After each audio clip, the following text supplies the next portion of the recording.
You're listening to the Mechanic.com.au podcast, Australia's #1 podcast for automotive service and repair professionals. This week's podcast is proudly brought to you by Century Batteries, batteries that last and last. I'm your host, Jason Owen. Today we're joined by John Kilby, who is the training manager for Century Batteries. John, welcome to the podcast today.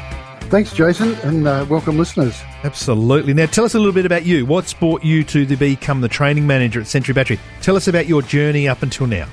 Oh, my journey, it's quite a long one, actually. I've been with the company for 31 years. Wow. So, I started filling batteries and charging batteries and then worked into a sales role. This was in Tasmania. Yep. And then in 2015, I picked my family up and moved to sunny Brisbane. Holy moly, so straight up the coast. Straight up the coast, and took on a business development role there. Yes. And since then, I've had 10, 15 years doing that, and it's time to take another leap of faith, as we call it. Yeah, and now you're the training manager for Century Batteries. And tell us a little bit about your car industry, your automotive industry. Are you a car enthusiast on the weekends? Yes, not so much. I like a bit of motor racing, but I'm more into the four-wheel drive scene and things like that. You know what? More and more people are, John, so don't ever think that is not a badge of honour, mate. I tell you what, it's certainly a badge of success these days. Well, to our listeners who are listening to the show wherever you are listening, welcome. And today's topic is going to be helping you grow your battery business. So let's get into it, John. Let's start by asking you, tell us a little bit about Century Batteries, who they are and how long they've been going. Century's journey, a little bit longer than mine, started back in the Sydney suburb of Alexandria back in 1928. Wow. And obviously the products have evolved, from hard rubber cases back then to the introduction of now Australia's first locally made sealed maintenance-free battery. Yeah, right. Okay. Well, it's about 91 years that we've been manufacturing in Australia. It's a while ago. Yeah, obviously the battery requirements have changed just dramatically, and you'll be coming up nearly on your 100th anniversary soon, won't you? We're looking forward to that, yes. Holy, far out. And so it's an Australian-designed and started business? Yes, it was all what we've tried to do throughout all the series of the batteries is to continually evolve, and we build batteries for our conditions, for our climate and our environment. So when it comes to developing batteries here in Australia, we have a wide range of weather conditions. Do you have any issues developing batteries, for the top and the bottom of Australia together? No, Jason. What our batteries are designed to do is, as I've mentioned before, they manufactured for our climate and our environment. And whilst it varies a little bit from, you guys are down there in the cold at the moment, you go to the other end of the scale in Thanks Darwin. for reminding us, by the way. Yeah, that's okay. The water loss generally is the biggest issue and the biggest thing with battery failure. Yeah. People seem to think that it's the cold that hurts the battery. In fact, it's actually the heat. Okay. Well, that's interesting to know. And obviously, what sort of products do you guys have in the range at the moment? Do you have a big selection for different vehicles? Yes, we do. Yeah, and look, and if we cover you've got your automotive batteries, we've got a really good range of SUV four-wheel drive batteries, marine, and the deep cycle for those enthusiasts that like to really get out there and mix it. Yeah. Well, just going back to the full drive side of things, there's a lot of people that are really well entrenched into the dual battery systems as well, aren't they? Yes, there are. Yes. And you have a range of batteries that do you bring the battery capacity down to a lower level, or do you increase it in that sort of scenario? Well, what they generally do, Jason, is have two batteries where they can. So they've got a starting battery, which is just a purely cranking battery to look after the engine side of things, and then they have either a deep cycle. And they can have that, if they're going to have it under the bonnet, use a flooded battery. Right. Is ideal, so that it can be, that handles the heat a lot better. Yes. And we do actually have a range now of absorbed glass metal, AGM, right, that are actually in what we call a polypropylene case, so they can actually be fitted under the bonnet. They'll actually handle that heat. So realistically, when you hear the phrase, dual battery setup, the batteries quite often on the good systems are not identical. They're very different batteries. They are, Jason, they are. Yeah, Excellent. One handles that cranking capacity and the other one looks after all the cycling.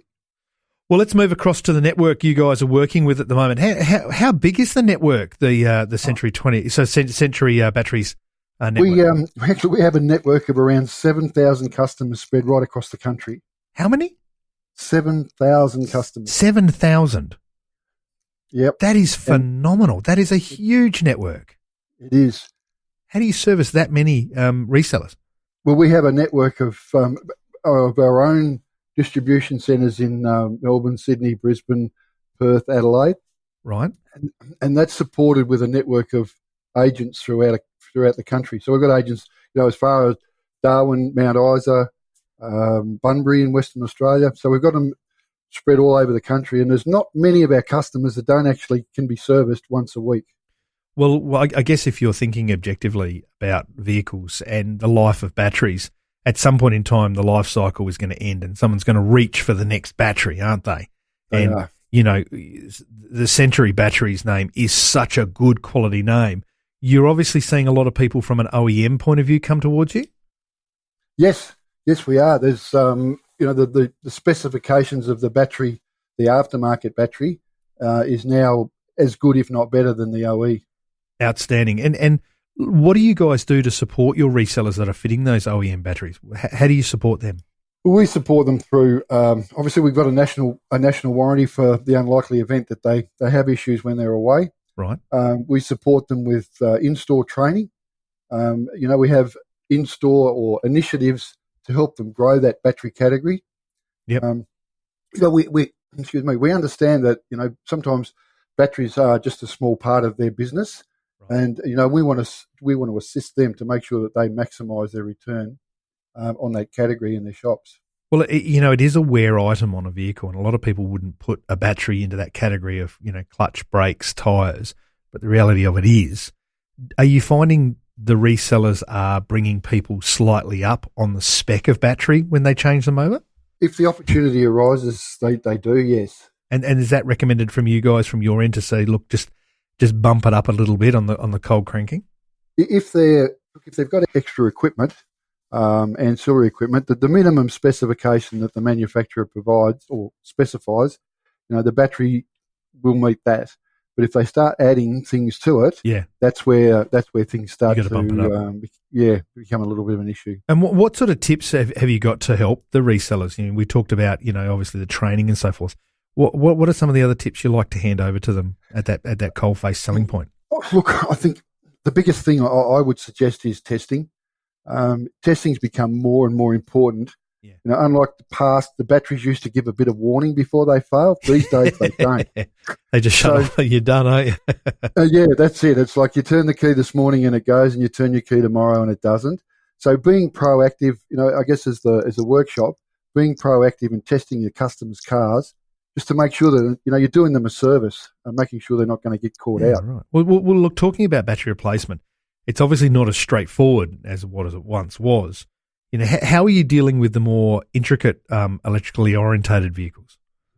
Well, you're absolutely correct, because the fitment, if you fit the wrong battery, not only can it cause premature battery failure, but it can also damage electrical components in the car. Yeah, right. If I can use an example, like these new idle stop start vehicles, they're now becoming part of our mainstream car park. Right. As a standard vehicle will start approximately 700 times, an ISS vehicle is going to start around 19,000 times. Right. So if they put the incorrect battery in that vehicle, it's going to fail really soon. And we're in an era where there's still a lot of DIY, and guys are going to sort of make a battery selection based on the look of the vehicle the battery and the size of the battery, the configuration, and not necessarily fit a proper ISS battery. And when the poor workshop's going to end up with that vehicle with doing all these odd things. So it'll be something to be on top of the list to make sure that the right battery for the application has been fitted. Yeah, it's certainly a brave new world on that side of things when you're hearing cars starting left, right, and centre at the traffic lights, and then recognising you need a different type of battery in that to turn it over. Well, let's talk for another big question here is, what happens with the old batteries once they're done past their service life? What happens after that? Well, we're committed to being environmentally sustainable and believe that all scrap batteries can or should be recycled. 98%, believe it or not, 98% of the battery is reclaimable. Yeah, through recycling. Yeah. So the acid is converted to sodium sulfate, can be used in the manufacture of glass, laundry detergents, fertilizers. Okay. The lead's melted down into ingots and it's reused in other forms. The polypropylene case, the battery containers and the lids are chipped and sent to recycling centres, and they turn those into rubbish tins, pot plants. Everything else in between. Everything else that's plastic, yeah. They're highly coveted. You look on the recycling side of things, and batteries seem to want to be one of these things that they don't have a problem recycling. Are you seeing a rise in the recycling numbers of batteries this day and age? Oh, I think that everybody's a little bit more environmentally friendly and more environmentally aware. So if they can do that, then they will. So, John, when you're developing batteries and new battery systems, are you orientating them towards the fact that one day they will need to be recycled? Yes, absolutely. We're aware, the materials that we use, obviously that's the manufacturer of the battery, but we're making sure that each of those components and things can be recycled. And look, I'm just going to pull you back onto an earlier point of the conversation because I think it's worth covering off, and a lot of people probably may not have an understanding of what this terminology is. Could you just run through with us the terminology associated to the word deep cycle battery, what that actually means? It actually means that the battery can be cycled. Look, in a starting battery, generally you'll pull out 10 to 12% of the capacity of the battery when you start it, and then the alternator will charge that back up again. In a deep cycle battery, a flooded deep cycle battery is designed to be discharged to around about 50% of its capacity. Okay. So, and then it's then obviously going to then recharge it. So the important issues are how that battery's recharged. Again, heat is a big factor. If you try and charge it too quickly, you can do damage internally. And are you seeing much interest with battery systems coming out of the SUV and I don't want to say the word grey nomad, but the relocatable home style industry? Are you getting a demand out of that industry? Oh yes, we are. Yeah, that's that whole that motorhome, four-wheel drive, camper trailer. I think the last 6 to 10 years that whole industry has just grown immensely. Yeah, well, I mean, look, if you're looking to up your battery business and you are able to cater for that, you have people who are constantly on the move, and every workshop becomes a port of call for these people, doesn't it? It does. Most work. Yep. Yeah. Well, look, thanks very much for coming on the show and chatting with us today, John. You obviously enjoyed that one, mate. We covered off a lot with batteries, didn't we? We did. We did. And for our listeners, if you have any follow-up questions about anything we've discussed here, they can go ahead and reach out to Century Batteries via Mechanic.com.au community. And if you're not already a member of Mechanic.com.au, join the thousands of other mechanics around Australia who are earning more, learning more, networking more at Mechanic.com.au, the online home of Australian mechanics, by creating a free account today. So thanks for tuning in to Australia's #1 podcast for automotive service and repair professionals. If you want to unlock a whole host of trade-only resources, including our private community, competitions, educational content, job opportunities, training, troubleshooting, and much, much more, go ahead and create a free account now at Mechanic.com.au. Thanks for listening. Keep the amps charging, and we'll see you for the next podcast coming very soon.